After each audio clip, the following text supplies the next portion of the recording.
Доброго дня вам, я Мурат бин Муслим, и вы на канале Курдское просвещение. Я нахожусь в Кыргызстане, в городе Бишкек, в международном аэропорту Манас. Через 2 часа я вылетаю к своим родителям. Закончив все дела, я взял отпуск и выехал в родной дом. Что может быть лучше этого?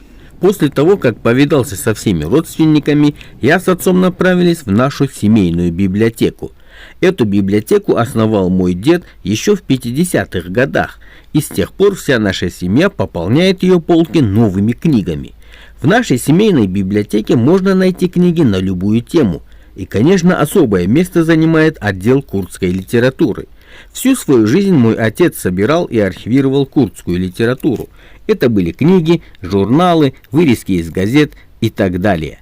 Также в нашей библиотеке есть большой архив советской курдской газеты «Риа Таза». «Риа Таза» с курдского языка переводится как «Новый путь».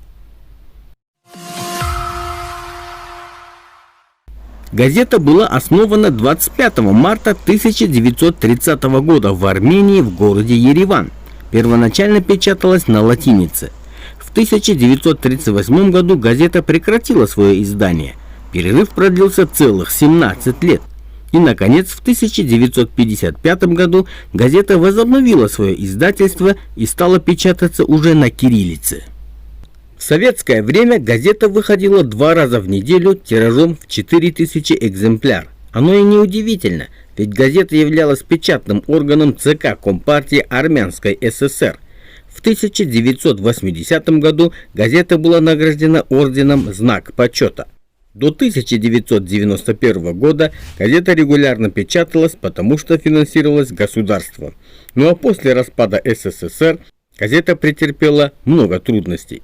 В начале 2000-х годов газета вновь стала печататься на латинице, но уже 1 раз в месяц, а тираж составлял всего 500 экземпляр. Несмотря на все трудности, газета до сих пор работает и издается.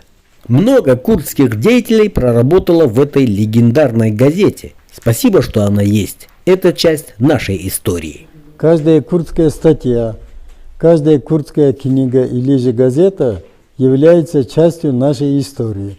Надо беречь и сохранять эту историю, иначе никак нельзя.